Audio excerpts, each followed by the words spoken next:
Hi Mahesh, Sachin, Ankit. So Ashu, Hi, hi, Sudhir. Mahesh and Sachin, Ankit, they are my colleagues, so they'll be working with me very closely. So Mahesh is from the technical team, and he heads the predictive and he maybe Mahesh, you can briefly introduce yourself. Yeah, so I think nothing much to say. So I'm part of this Bipin's team. I don't know if you know Bipin. So we are part of the bigger DTS group in which I head the data science team. Okay, so I have heard, yeah, DTS. So, yeah, anything which has got to do with predictive analytics modeling, my team takes care of that. Thank you, Manish. Yeah. So Ashu, whatever data you have provided, we just said, and we had a brief discussion in the morning, me, Mahesh, and Ankit. And Ankit, I know you have already worked with Ankit in the past, Ashu, right? So Yes. we also involved him as well, so that he can also share the insights which he has gathered in, while working with LR in the past, right? And we have identified few use cases from a predictive point of view. This is the data which you have provided to us. For example, we can always identify the payment propensity. We can predict the likelihood of a customer paying on time, early or late, based on their historical payment patterns. Right? Yes. So maybe just listen to me and you can counter as well if it is not making any sense, right? Second is payment timing, like estimate the specific date a customer is likely to pay. Right? Okay. Which will allow us. You said the payment promises, right? The payment promise dates. Sorry? So you're talking about payment promise dates now? Okay. I think not only payment promise date, but even in case like say a customer has typical 30 days credit period, but he has a habit of always breaching it by say another 5 to 10 days. So with predictive analytics modeling, we can also predict when he is most likely to pay. Okay. Got it. So instead of say 30 days, we can say we should expect the payment from this customer in 40 days. Okay. Got it. Thanks, Manish. Yes, Sudhir. Yeah. Okay. So next is, see why I'm calling out, because before we start, at least there should be clarity and we all should be aligned, right? So that we work in one direction and we can focus on what needs to be done, right? That's the reason I'm just trying to call out. This is the delinquency risk score. We are going to assign a risk score to each customer based on their payment history, their current outstanding balances, and other some risk indicators like their credit limit, exhaustion, and all. So this is one area where we are going to focus again. Next is bad debt prediction, wherein we'll do estimation of the probability of an invoice becoming uncollectible. This is again purely basis the past historical trends. Okay. And also verifying the credit limits, right? And then next is your early warning signals, wherein we are going to test the patterns and anomalies in the payment behavior that might indicate some kind of distress in the customer, allowing for early intervention, right? Okay. This is the reasons which you guys put in that tracker. You also identified there are some, So if we get some kind of patterns wherein we can identify that this might become a bad date, or maybe this might create some dispute in the future, we can put some early warning. Right? Okay. So these are like 5-6 areas wherein we found that we can definitely add a lot of value from a predictive point of view. Apart from this, definitely aging bucket is there, wherein greater than 150 days should be the first focus area for us, right? Right. Because that's our SLA.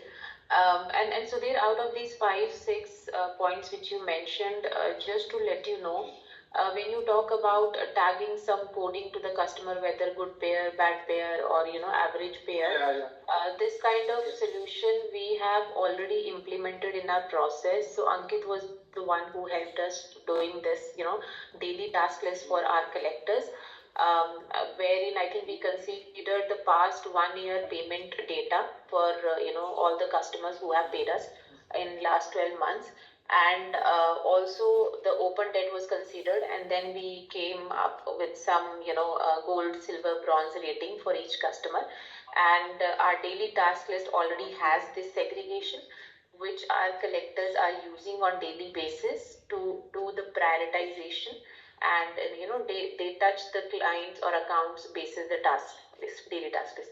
Ankit, I'm not sure if you have already informed the team about it or not, but I thought I should let them know that this good that is already available with us. Yeah, fantastic. So we'll incorporate this best practice in the predictive model, Ashok, so that this maybe will generate more insights, more useful insights.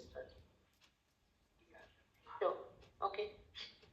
So the data that, okay, sorry to cut you here.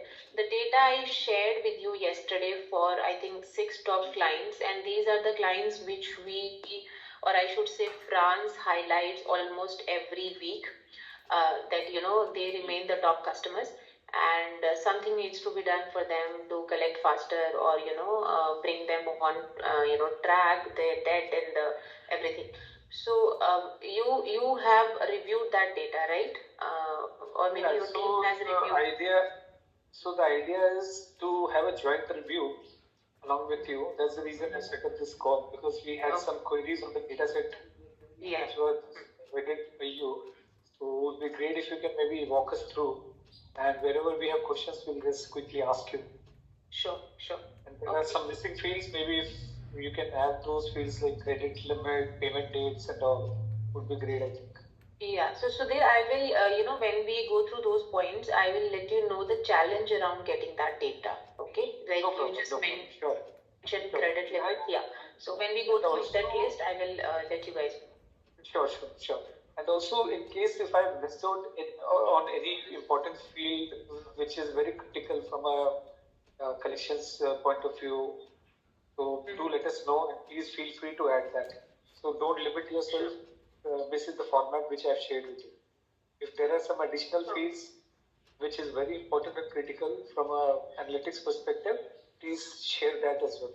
So we will make it posted. Sure, Sunil. Yeah, maybe you can share your screen, Ashu, so that you can walk us through and quickly, maybe you can better explain so that we develop a better understanding of the data. Okay, just. Also, meanwhile, you can also share what are the insights already available with you guys on ground, like the one which you just mentioned, you already have that prioritized work list, you already assigned some score. This is the risk category, and also it would be great if you can share those aspects as well. Sure, Sudhir.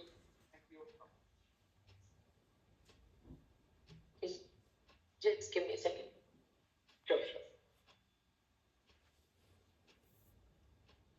Okay.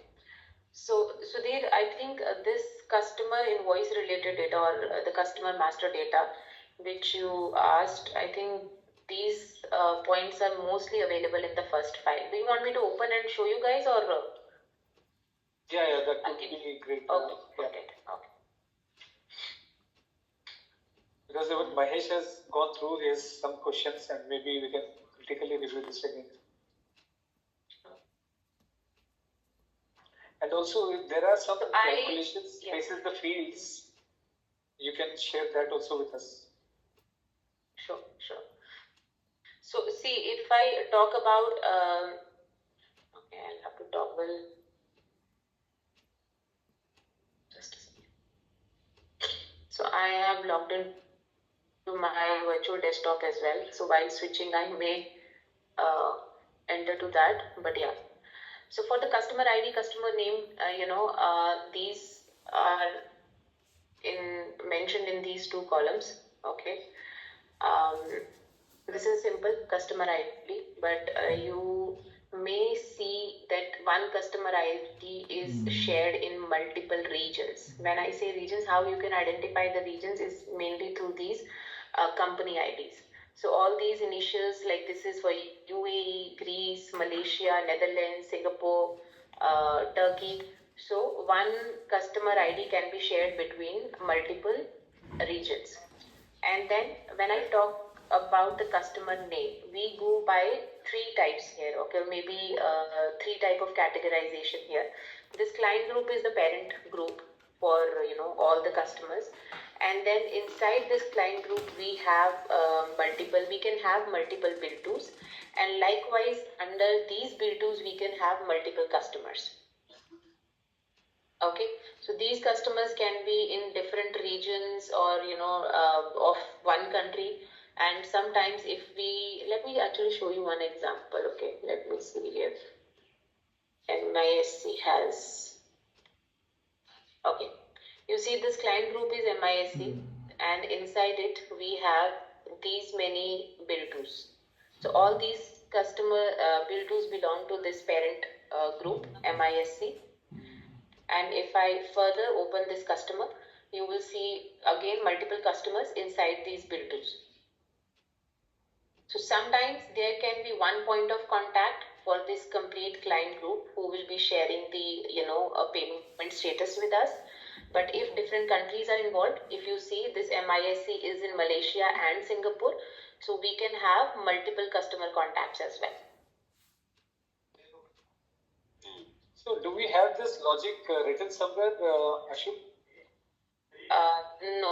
It is just that we have learned because we have been working on this ledger for a very long time. So can you do me a favor? Like, can you maybe draft and share with us? Because why I'm saying, because you guys are expert, but I might forget. I and Mahesh might forget. But this is going to help us big time in building this model, because this logic would be very important for us to build this model, predictive model.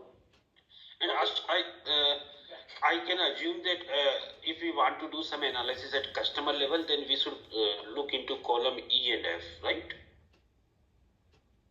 Customer level, yes.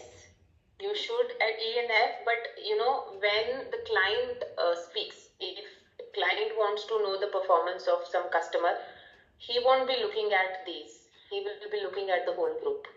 MISC. I need the status of MISC. Okay. And the earlier solution that I talked about, the task list that we have done, Ankit helped. Ankit, just 10 more seconds and maybe then you can chime in. That was done basis the bill tools. Okay.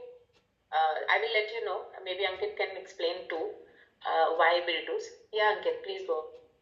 Right. Yeah, that was the point I was making actually, Ashok. So when we say top 6 customers, so they are top 6 client groups, right? Yes, top 6 customers in 150 plus overdue bucket. Okay, so they are client customers group. or client groups? Client groups. Right. Okay. Yeah. Okay, so that's why, yes. So Ankit, so if you want to say study the payment pattern of a customer, it should be done at customer level column F, or it should be done at bill to level, which is column G. So what we have done is earlier, Mahesh, we took column G at bill to level. Okay. Yeah. Okay. And one more point I think you guys should note, because this task list was done when we transitioned this process, in the beginning, when collectors had nothing, no strategy how to follow up. Then we got this task list created, and later on, this was enhanced with adding customer payment behavior into it. Okay, I'm audible, right?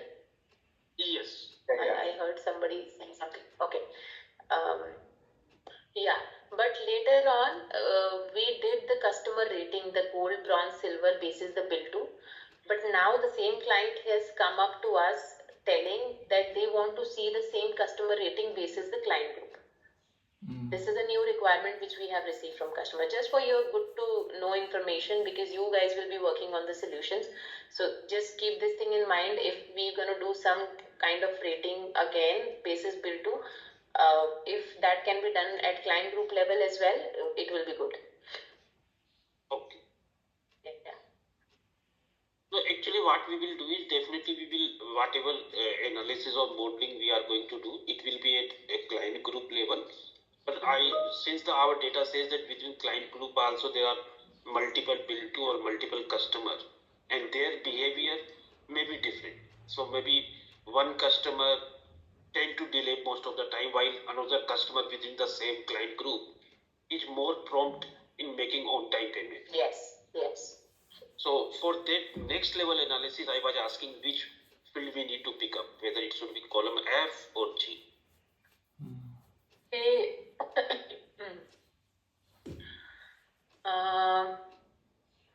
I think column G, but then the just the payment data, I think, which is for last 1 year, which is available. I think it is available at customer ID level as well. So Yes. yeah. So since we have task list available, some solution for G, I think if we go with G, it would be okay.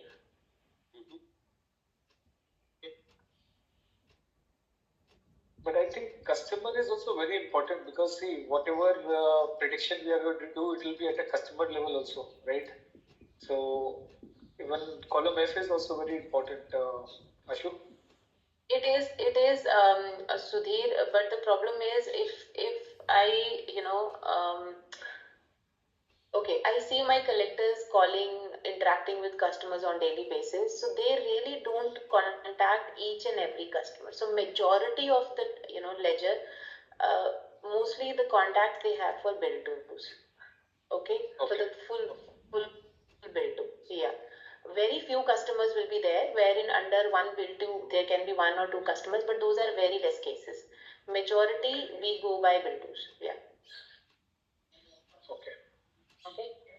Okay. So the credit limit. See, this is available in BYD, but we do not know if there is any report, available in BYD which can give us the credit limit for each and every customer in one Excel. We never really pulled it out, but I can get it checked through LR. If we are able to see the credit limit in the BYD, I assume there should be report as well, but I need to see how that can be fetched. So maybe I can keep this point with me open, how to get the credit limit report from BYD. I can check with Eugene and who is the AR GPO and get back to you guys. And I think Ashu, in this data there is a one particular field. Let me just see which field. We said old, no old. So can we assume that if it's old, the customer has adjusted that limit? Or No, this is the account block unblock. Okay, so there is a dunning strategy in place. Okay, but the dunning strategy is suspended for strategic accounts. So I think the 6 accounts that I have given you, let me see. Okay, it's a combination of 2. So dunning process remains suspended for strategic accounts. We only send the dunning on non-key customers. So currently the non-key customers in this list are this. I think just one, Signum. So dunning process is Mahesh sending letters to customers after they have exhausted the due date, and there is a certain period that we follow every 14 days. After the due date, first 14th day, the first dunning letter, and then we'll wait for another 14th day, the second dunning letter, and likewise the third dunning letter. And after sending the third dunning letter, we will wait for another 1 week of time for customer to pay us, and if they still don't pay, account goes on block, and that is this hold. so hold means no more account block. No more services to be given till the time customer clears the complete overdues. Okay. And And also, I also noticed that for the same customer, you have different credit terms. Why? Yes. The Yes. previous sheet Yes. payment terms. I think even before joining LR, even my understanding was that one client group can only should have just one credit term, okay, irrespective of the regions or countries they are in, right? They should have just one. But with LR, we have seen many cases that one client group, or I should say multiple bill tos under one client group have multiple payment terms. So sometimes it lies with collectors also or agents, that when they observe this, or I should say discrepancy in the payment terms, they should go back to the business, clarify whether the account should be on 45, 60 or 30. It should be one, and then get the account set up on that one single credit term, not multiple. Yeah, and not only at client group, even I did some high level analysis at customer level also, and I noticed that even at customer level, we have the different credit terms, multiple credit terms for the same customer. Right. So, client LR is very well aware of this issue in their system. So, agents observing and getting this corrected is a very reactive approach, right? Ideally, when they are setting up the accounts in the system, it should be taken care of at that point of time, right? If any new account is getting added in one client group or under one bill to, the person setting up the account should ensure that the new account also has the same credit term, right? They should not add multiple. So this is something, in this list, majority of the accounts are from Vuj team. When I say Vuj, it's we also have AR team sitting in Vuj, Poland, which I don't handle, I don't manage. It's another AR manager who handles. So I think it's up to them. Whenever they observe, they can get it corrected. But you will see many such cases in this ledger. Yeah. Okay. Shall I move on to the next one? Yes. Yeah. So payment terms, when we fetch the daily extract from system, it does not come from the system. So how I gave you guys the payment terms in this column AQ, I just subtracted this due date and invoice date, and the number or the difference that I got is the payment terms. And this is how we do in our reporting. We can't fetch the set payment terms from the report itself, from BYD, SAP BYD or the Power BI.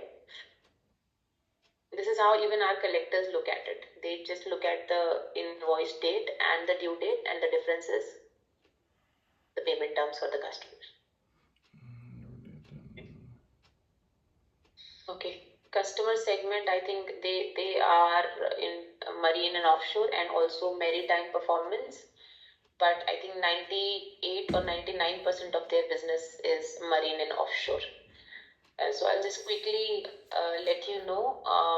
They classify ships, and they call those ships vessels. You must have read those words here in this ledger somewhere. Those vessels, they provide certificates, and without those certifications from LR, these ships or vessels cannot be operational. The marine ships. Okay. Contact information. Okay. Yeah. Any questions on that? No, we are good. Okay. Contact information. There is a report for customer contact information which our master data team has, MDM team. We really don't fetch that report because our collectors check the customer contact details in SAP BYD itself. Whenever they are working on the account, they pull the account on SAP BYD and they start working. So in case you would need these details, we will have to ask from MDM team to provide this report. Then you can extract the contact details. I think sales representative assigned I have mentioned here. Yes, it's there. It's there. Okay. Historical payment behavior. This is not actually behavior. It's actually paid Sure. invoices data. Yeah. Sure, just sorry to cut you. Just go back to the previous pivot table which you was just sharing now. Go back. Yeah. Yeah, here. Just be here. Just be here. Column G, Mahesh, you can see 155 plus days. Right. So this is a big focus area from the client side. So client is asking us to expedite on these cases first. So this is another action point for us. So when That's we are really- going to build, we should. Sometimes what happens is 150 plus cases. It may also be that some of these customers might have filed the bankruptcy. So do we have that kind of data or details with us? Okay. So Mahesh, whatever case goes into bankruptcy, those accounts are well tagged under bankruptcy in the system. Okay. So if they are not tagged under bankruptcy, it means there is no such scenario on these accounts. Okay, which means they are still ongoing concerns. Yes. Yeah. Do we have the list of reasons why these invoices are overdue? Yes, definitely. Because collectors are working on these accounts very closely. So there can be n number of reasons. Either, the major reasons that we see, delayed invoice submission, that our billing team did not submit the invoices on time, or they did not load the invoice on customer portal on time. And portal invoices, they usually follow the 30, 60, 45 days term from the invoice submission date. Only after exhausting the terms, the payment will come. That's the one major reason we see. Another one is it can be some, dispute, pricing, expenses, issues, or maybe customer is disputing the services or hours the surveyor spent on the ships, on the vessel, things like that. Another one is customer payment delay. So if I talk about Pune, you see the ADNOC, the very top customer in the list. So this customer is a very, I should say, a big customer for LR in Middle East, and they are rich company. I think in the Middle East, 40, 50 or maybe 60% of the business is with this customer only. And this customer has a very lengthy and complex process of invoice upload on some portal. And the main issue with them is the PO. Sometimes and our billing team or whosoever is doing the upload on the portals, they need to see the POs on customer portal. And majority of the time, these POs are not available on customer portals. And then we involve the business stakeholders, please talk to customers, get the PO uploaded so that billing can load the invoice. So, and with this ADNOC, this is an ongoing issue. Sometimes POs are not there, sometimes POs are pending for approval. And once that process finishes, then LR is able to give them with the invoices. And then they upload those invoices on the portal, and after that, maybe after 30, 60 days, we can expect the payment. And in this case, specifically in this case, I think LR front ends, our collector really don't reach out to customers. We have strict instructions not to contact the customer directly. So that is why you see there is a huge debt in each and every bucket. 134, 46, 90 is little small, but you see the bucket 1 to 30, already 280K. Yes, Ankit. So Ashu, like just to refresh my memory, this 1 to 30 days etching bucket, it's like past due date, right? No, this is the very new one. Asha, this is from the invoice These date. are the current invoices, yes. Okay, so like we have if a customer or a client group, let's say it has an average credit days of 30 days, so 1 to 30 is normal, right? We don't need to focus. Yeah. So Ankit, maybe I can help you recall advance aging. This customer calculates these buckets from the month end date. every new month. Oh, So this is yeah, not basis the overdue. This is basis the invoice age. These buckets are calculated basis the invoice age, and Invoice. they have considered the month and date. Like if I am talking about these buckets today, so they have already taken the last day of the month, which would be 28th. They have used this date to calculate these buckets, and they are using invoice date and not overdue date, not the due Okay, date. from the month end. So let's say today is 4th February, right?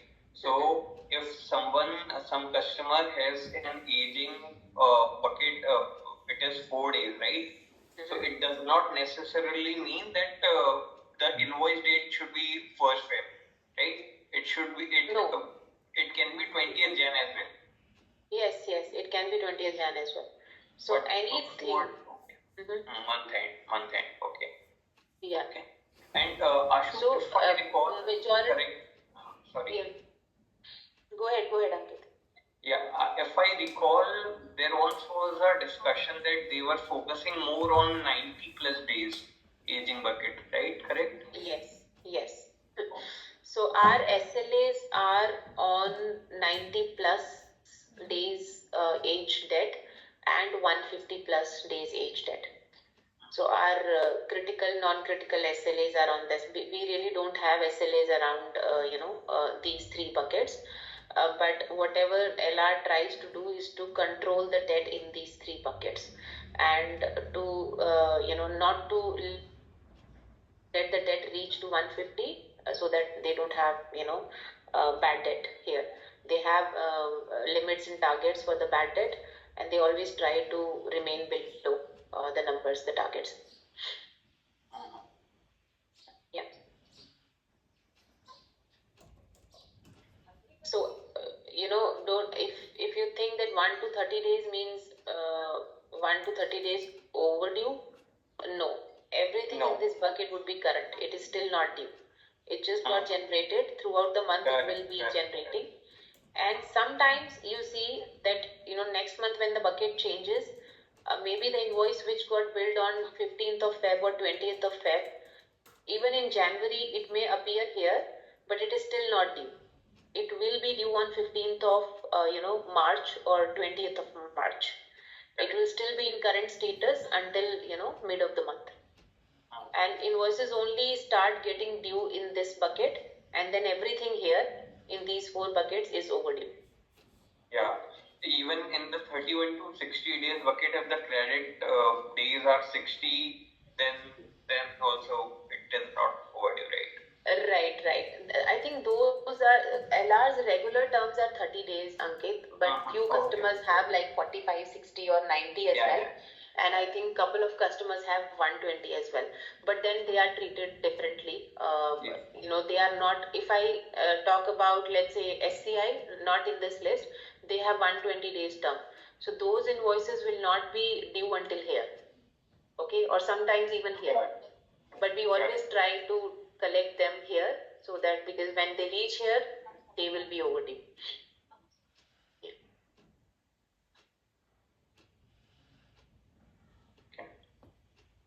Can you also help to understand column AA to AD in the data set, the last?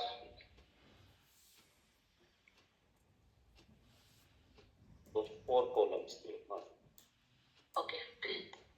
So when we talk about disputes in AR collection, as I said, customer name incorrect, invoice sent to wrong customer, disputed expenses, pricing. Sometimes customer is not responding. We tag that customer as non-responsive customer. There can be n number of queries.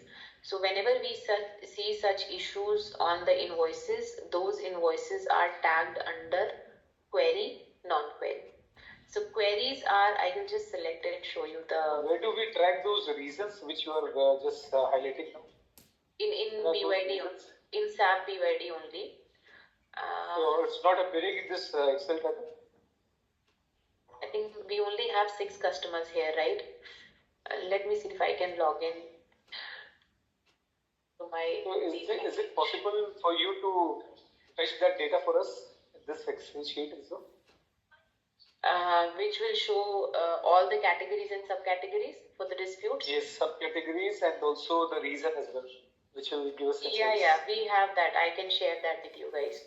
I was just going to show you the same. Just give me a second. How it looks in BYD.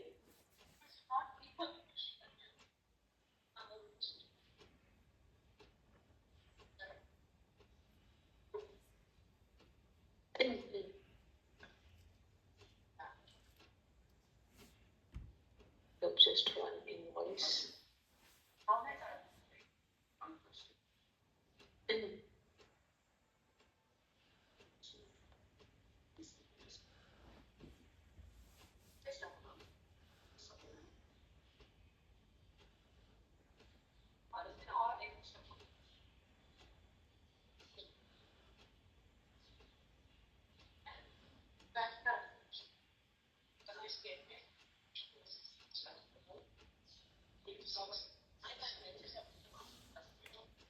Okay, let's say I have pulled this one account in SAP BYD.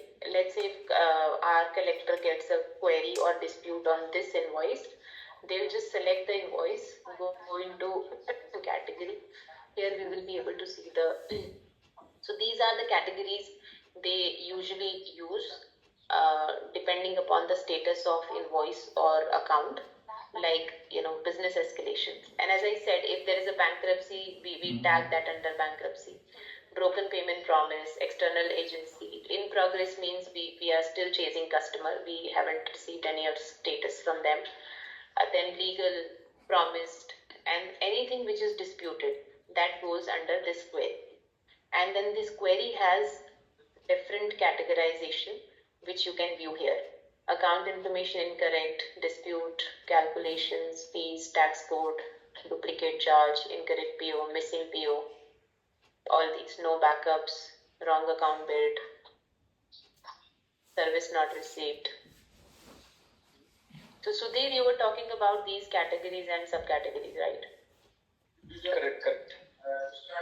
So similar to this, Ashu, what are the other fields in this BYD report, which is not there in the Excel sheet which you have shared with us? There might be some fields which are very important from an analysis perspective. It's only not there in the Excel sheet. No, that has everything. It is just that data is only for 6 customers. So maybe, and most of them are under business escalation, I guess. And that is why not many queries on them. And you really can't see many, categories and subcategories there.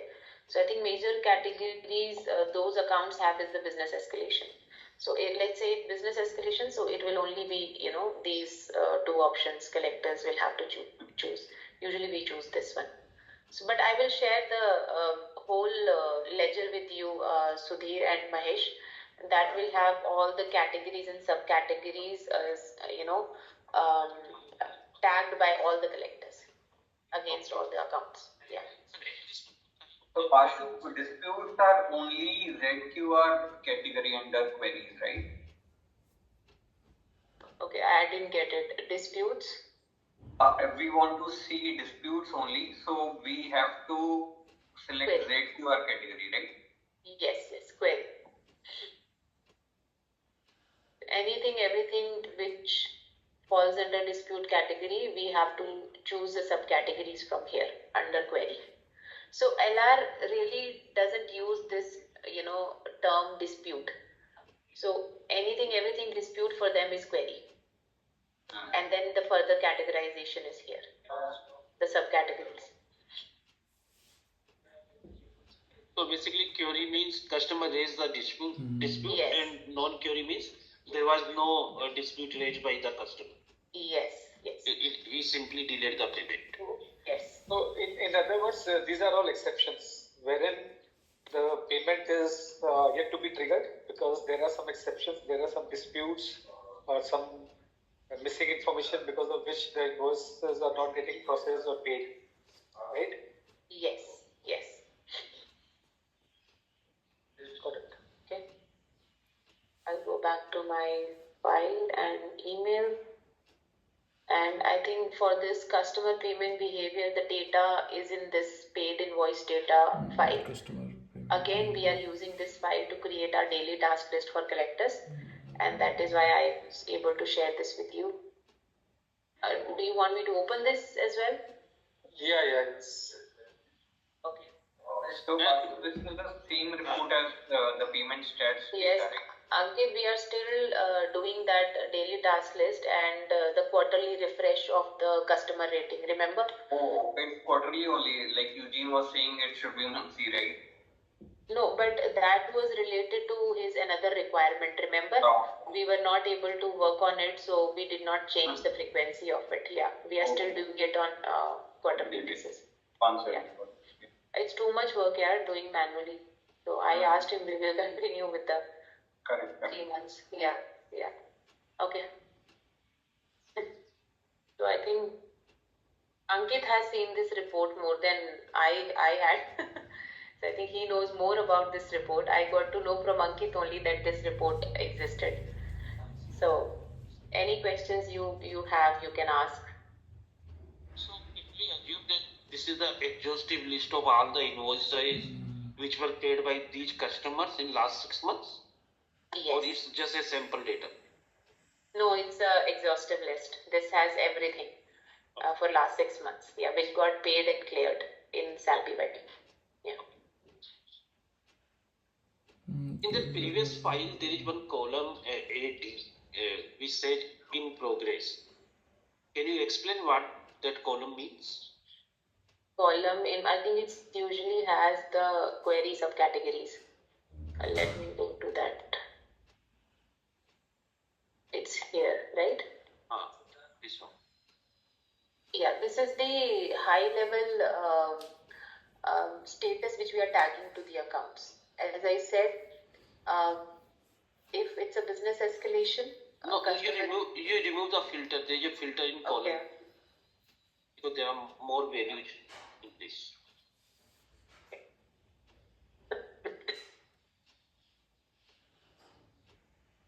Yeah.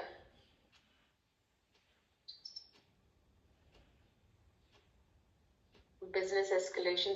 These are the subcategories. The same which you were showing us. Which I showed you guys. Yes. Yeah. But then not just for query, but for the other categories also, like business escalation. In progress, as I said, we are still chasing customer and we really don't have any update from customer and we are chasing for the same. And then I think rest are just self-explanatory, missing PO, legal. And we don't know when these disputes were raised, the date, right? Okay. So see, there is another report which we fetch from the system. It's a SharePoint tool, a query tool we call it. So this report will have a column which shows us the query start date. But then it's not a static file. It's a, it will only show the items which are currently open in the system. So you can get the query start date for the items which are open as on maybe today when you do the report, but not for the closed items or the paid items. So basically, these are the open queries. Yes, open queries on the open invoices. So let's say if you ask me, this invoice got cleared like, let's say on 1st of February. It is showing zero balance in BYD, all paid and cleared, but it got paid after 150 days. Now I want to know for how long this was under query. If you ask me this question, for how long it was under query. So I won't be able to tell you when, looking at the current day's report, when the query was raised on it or when the query got closed on it. Okay. The report that we fetch daily from the query tool, it only shows the query start date for the open invoices in SAP BYD. And we can assume that those queries are still open. They have not been closed. Yes. As long as the invoices are reflecting in, okay, I'll show you that as well. So what happens once we, let's say I'm choosing a query category from here, the query and the reason. Okay. This query gets tagged against this invoice in BYD. Next day, it will flow into another tool. Let's say if I submit it, and next day I go here. There is another tool, query monitor. So it takes from 24 to 48 hours for that invoice wherein we log the query to flow into this tool. And once the invoice appears in this tool, our collector has to assign the query to the action owner team or the resolving party. Because multiple resolving parties in LR have access to this tool, and they fetch their own reports on daily basis to see if anything new has come into their queue, which they need to work on. So the report I mentioned earlier, which has the query start date, we fetch that report from here only, from this query tool.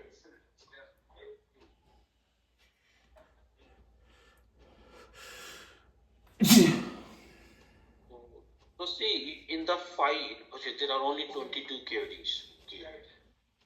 Yeah. So wherever there is query, we can assume that ball is still in our court. So we can't go to customer and say yes, he has in fact defaulted or delayed the payment. Yes. Till the time query is closed, customer will not pay.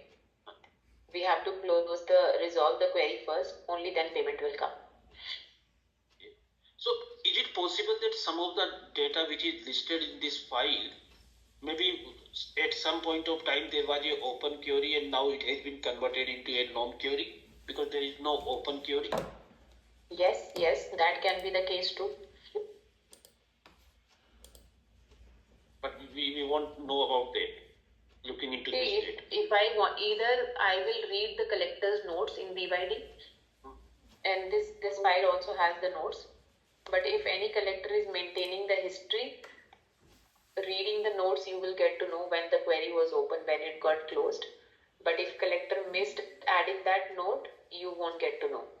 And as I said, if the invoice is not under query any longer, I will have to go back and check all the reports for that period when this invoice was, placed under query, and see that, for how long it was under query and when it was removed.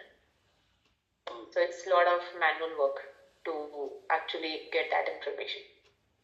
Right. Mm-hmm. Also, Ashu, just wanted to check, you also shared the bank statement. So the objective for verifying the bank statement is to check what all payments has been created in our bank account and against which invoices. So we need to do that mapping also, right? That cash application perspective. Correct me if I'm wrong. Right. So Sudhir, see, if you really want to see the payment date, mapped against the paid invoices as per these bank statements. See, I checked with one of my leads in Cash Apps, and he said it's going to be a manual, thing. And because this guy is new in my team, so he's still learning. The another lead, she's currently on leave for this week. Okay. But I will be able to call her tomorrow. There is a wedding in her place today, so I did not really call her. Tomorrow I can call in and check if any such report exists in Cash Apps. If it does, I can get it pulled by Joy, who is available, and share it with you guys. But if it is not, so I would still suggest we can consider this data, paid invoice data, which has the clearing date. So the clearing date will be around the payment date, maybe a difference of 2-3 days, because Cashiering has an SLA of 3 days to apply any payment for the remittances they receive from AR team. But I think that would not make much difference. This data can still be used. And if the report that I'm talking about, that I will be checking with Diksha, my cashiering team, if that does not exist, then providing you the data would be very difficult for us. Locating each and every payment in this, and then, seeing against what all invoices it was applied, it will be very difficult, a lot of manual work. So, like, what are the steps involved there? Like, it's manual in nature, I understand. But what is the logic basis which you map that? Is it invoice number or is it customer Yes, ID? What is invoice the number. logic? Invoice number. Invoice number. Invoice numbers, it's a unique number. So it's the invoice Unique number. number, but that will not appear in the bank statement, correct? Okay, Invoice from number. the bank statement you are saying. Okay. How we recognize the payment is your question, right? Yes, yes. Okay. Yes, yes. So, see, think yeah. that I'm a layman. I don't understand the ABC of this. Okay. Now you explain me that this is the bank statement and what I need to do next. Okay. So first of all, we can have bank statements in different currencies. Okay, across or LR. It can be USD, the local currency of that country, or GBP. So you see these references, right, or the narrations.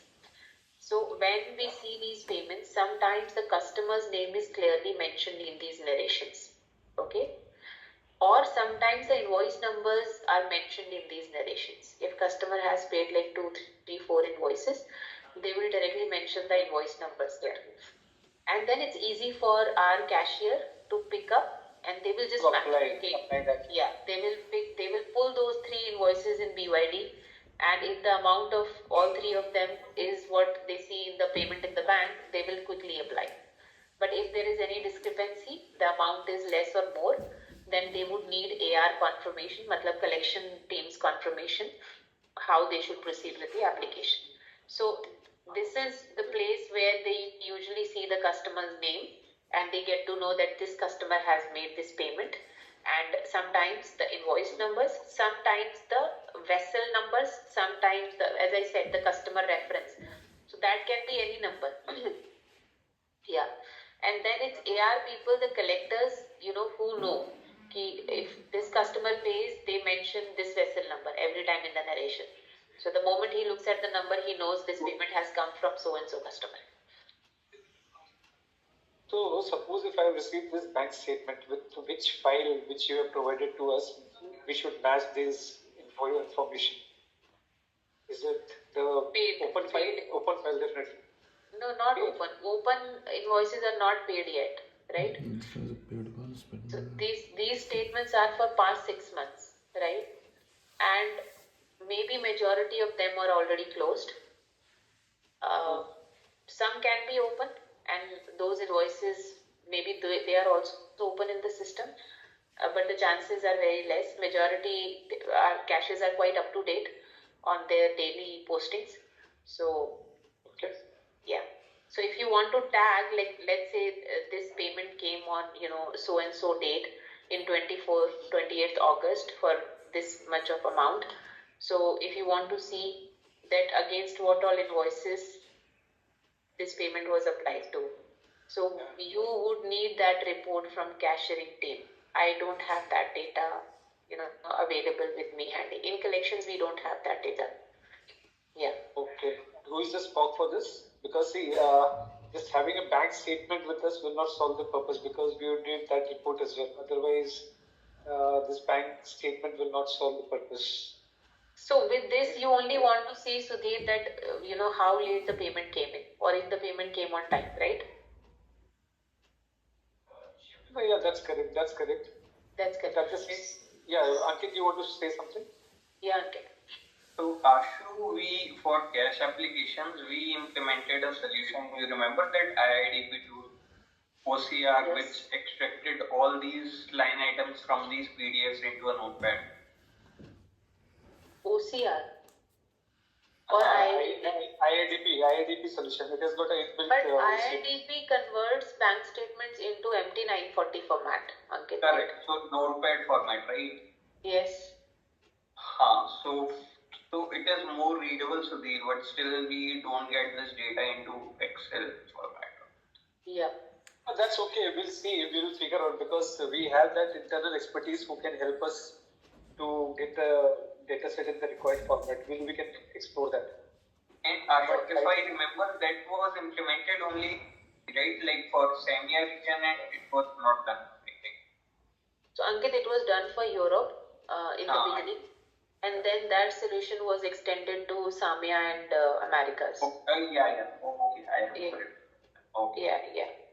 But Sudhir, I would still say if that is what we want to, see, if the payment came on time or payment came late, and if this report doesn't exist, after I check with my lead, if any such Excel is available, if she says no, then this paid invoices data should be considered. That the second report that I have attached, because this has the invoice date and this has the clearing date. I know clearing date is not the exact payment date, but this must have cleared, very, close to the time when we received the payment. So maybe 1 or 2 days here and there. yes, 2 days, 2 or 3 days here and there. So this report can still be. This is what we used in task list, Ankit, right? This was the only data available. Yes. Payment behavior. We Yeah. took the last 1 year's data.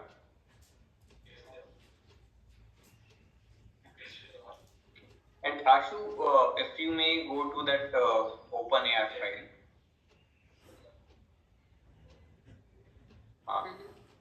In OpenAI also, we might have. Yeah, please complete, then I'll ask. Sorry. Yeah. So Ashu, it has a column AN, that promise to pay date, right? Okay.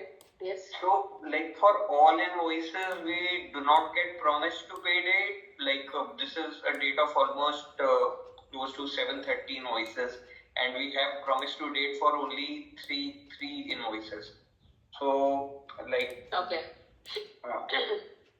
So it depends. There, Ankit, sometimes collectors have the promises with them, but they don't mark it in BYD. They won't add the date that this is the promise. If they remember, some collectors do it diligently, but not all. So the people who are doing it, instructed the collectors to ask this we question. always do. We always do.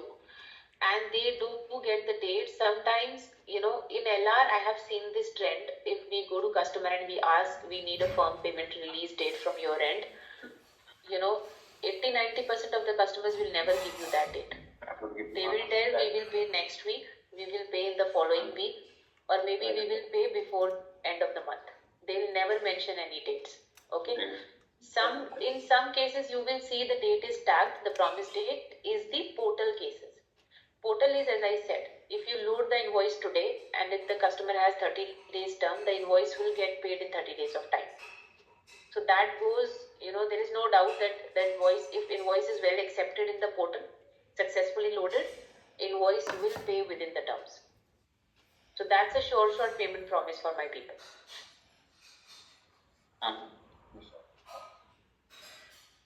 Sorry, Sudhir, you were saying something. Yeah, I was just talking about this bank statement. Like there might be some payments which we have received, and for the open invoices, okay, maybe the percentage might be less. Wherein in the system for us it is open, but we have received the payment, but we don't know against which invoice the payment has been received. Okay. So there is not small cases, Sudhir. We have lot of such cases. So our unapplied amounts are huge. So if I talk about our unapplied amount, we ran a project, I remember June or July last year, and I think our unapplied was touching 11 million or 12 million. Okay. That's a good number. That's a good number. And in 5 to 6 months of time, we brought it down to 9 million. But then this 9 million has 4.2 million of advance payments, which is for our Dalian DC. Dalian also handles AR for LR. Okay. So 4.2 million is advance payments, which is out of our scope. So if you remove 4.2 from 9, 4.6, whatever is remaining, 4.6. yes, that is in our scope. So if I talk about Pune, the total unapplied from Pune is still around 2.7 or 2.8 million. Okay. So how do you manage that? Do you manually try to verify or validate that information, or you reach out to collectors or stakeholders like customers? So how it What is is the handled? When this this payment comes in the bank, our cashier, it stays with cashier for first 7 working days, wherein cashier will try to get the remittance advice from collectors from AR generic mailboxes, because sometimes customers send the remittances directly to us when the payments are remitted. And if he fails to get the remittance advice from AR, or maybe AR fails to provide the remittance advice to cashiers, they place the payment on account.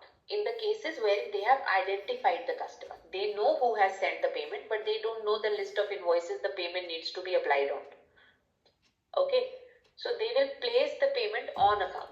So now it becomes my collector's responsibility to connect with customer and obtain the remittance advice.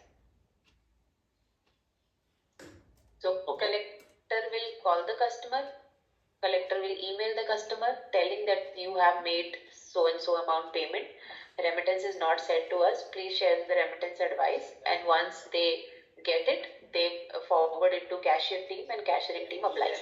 Now the problem is, majority of the customers, they don't take these emails seriously. So our collectors are calling them, emailing them, but customer will take their own sweet time to send the remittance advice, because for them money is out of their bank account, now they are least bothered.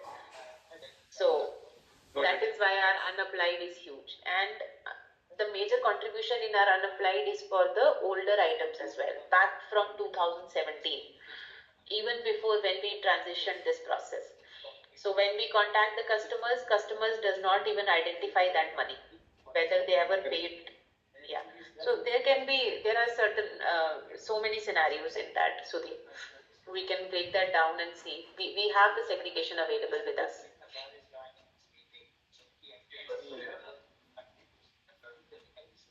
But in summary, some of the invoices which are listed here in this file, some of them might have actually paid.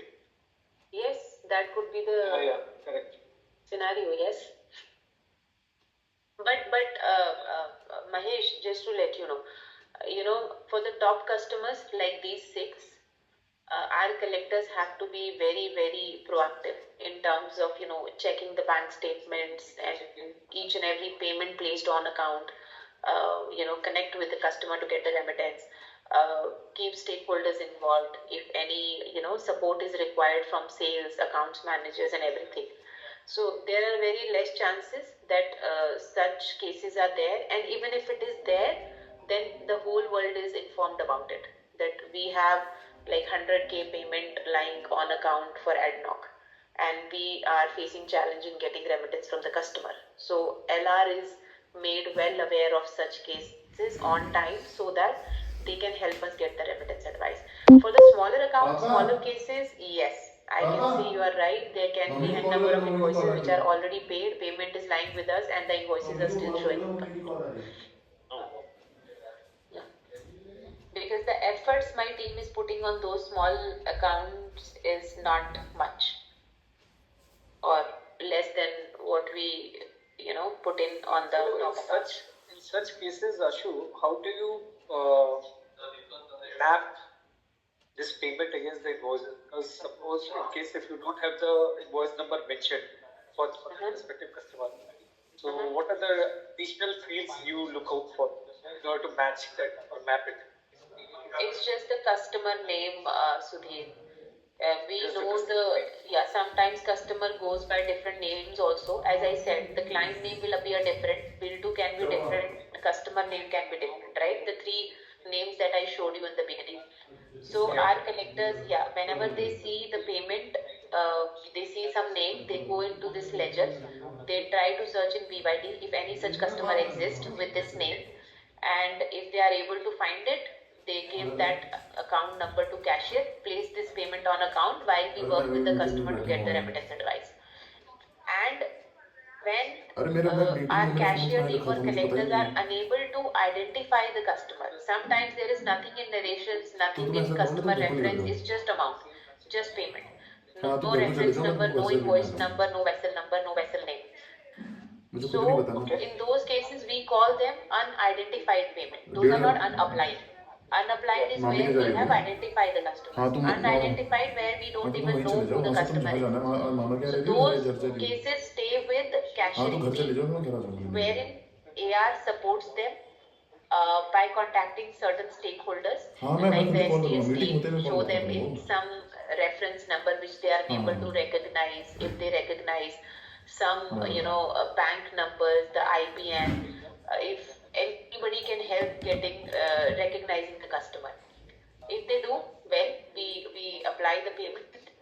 If they don't, then cashier has to go back to the bank to backtrace the payment from where this payment has come in.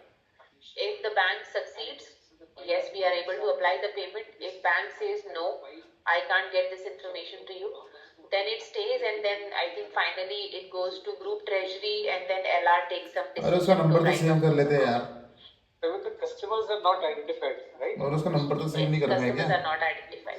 So two The types account, of. Uh-huh. but that money has been received from some account, right?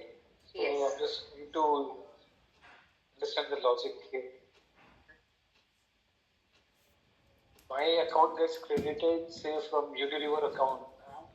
He has paid from the Unilever account. So, not knowing the customer seems to be difficult for me. I'm just trying to guess here.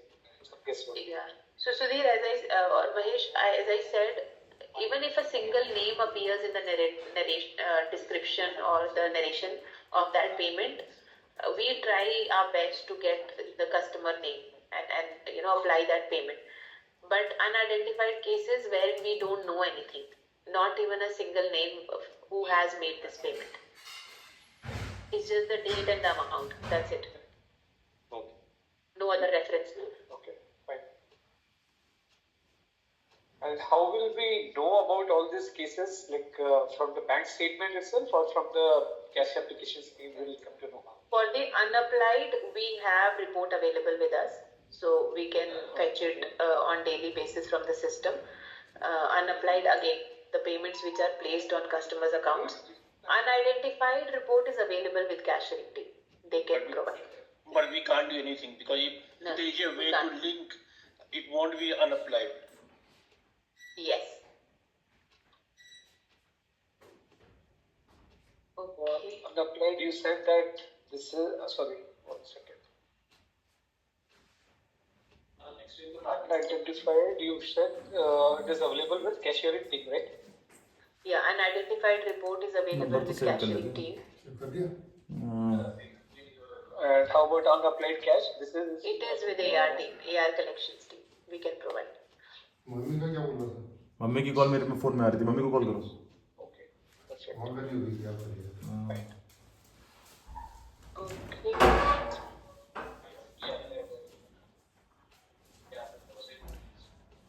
I think all these details are available. Any questions you have from here?